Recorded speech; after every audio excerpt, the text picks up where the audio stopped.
Hey everybody, I've received a couple of requests to do a little mandolin tutorial on how I play bar chords when I do gypsy jazz on a mandolin.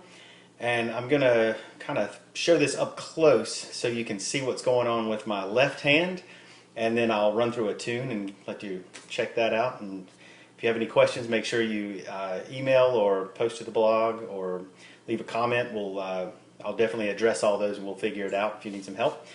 So basically, we're going to start with the G shape, which is the open G, which most people that play a little mandolin kind of already know. It's open, open, second fret, and third fret.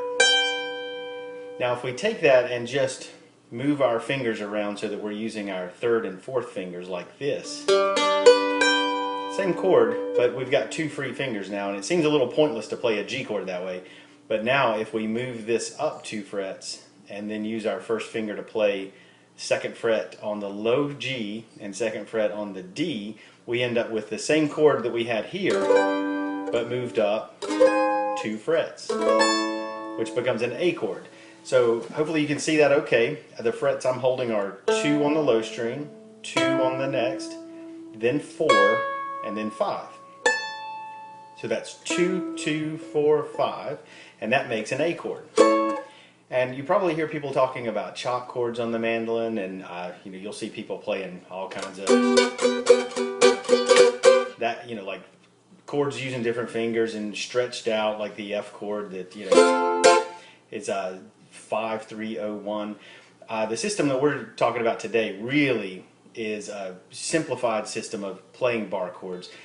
So again, back to that 2, 2, 4, 5. That's the A major chord. And you can still chop with this.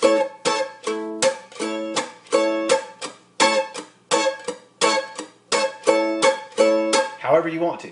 You also, in gypsy jazz, we have basically a chord on 1 and 3 that's a little different from the chords that we play on beats 2 and 4. It'll sound more like this. And this works for that too. As long as there are no open strings, you can have the chop chords for bluegrass, or you can do the gypsy jazz swing style, that kind of thing.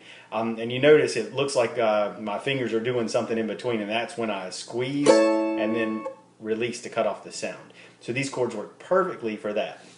So again, when you play the major chord, it's second fret, 4th, and 5th. And that is from the low string to the high string.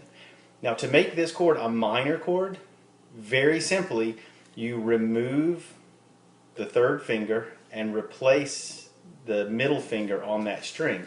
Looks kind of like that. It becomes 2, 2, 3, 5 instead of 4, 5. So major and minor switch to the middle finger. That's how it works. So a major chord,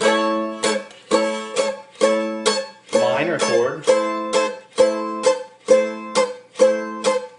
And a lot of people ask me, why in the world do you use your 4th finger, and why don't you play like this, which is finger 1 and then middle finger holding 4 and then 3rd, and leave that 4th finger free. But then the minor chord requires the shift of this middle finger, and it creates this gap here, which is not really great for your left hand.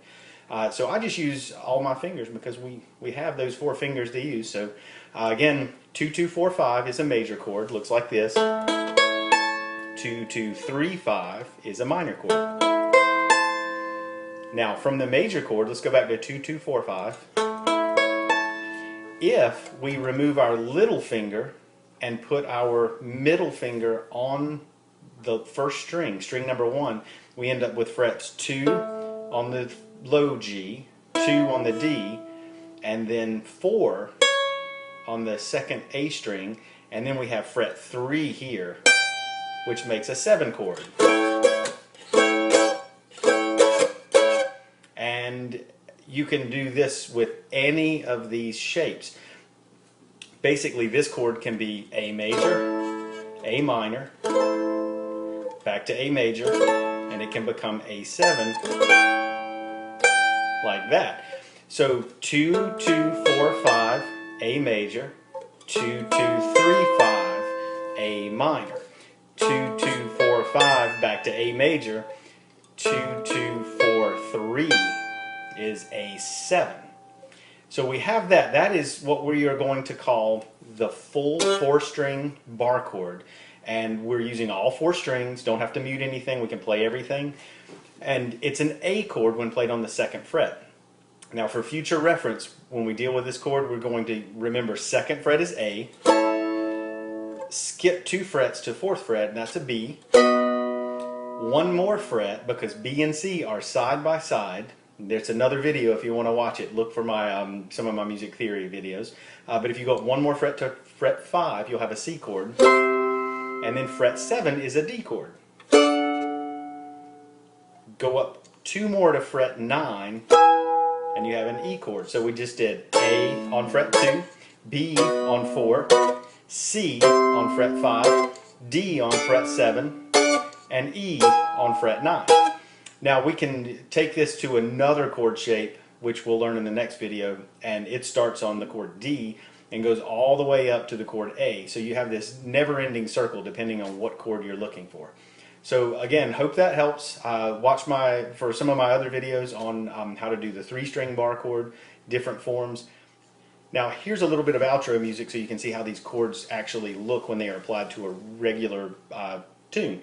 So this is a standard by Django Reinhardt. It's called Daphne. And you'll see these chords come into play just throughout the song. I'll just play a little bit of the A section and let you see what it looks like. So here we go.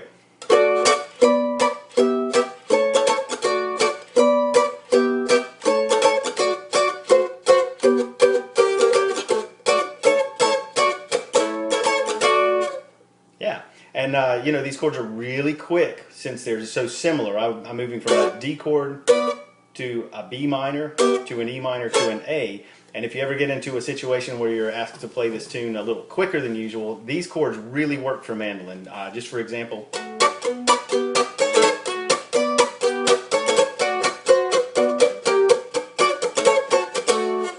So it's really quick, easy to move around, easy to switch. Hope you enjoy, and catch you on the next video. Thanks.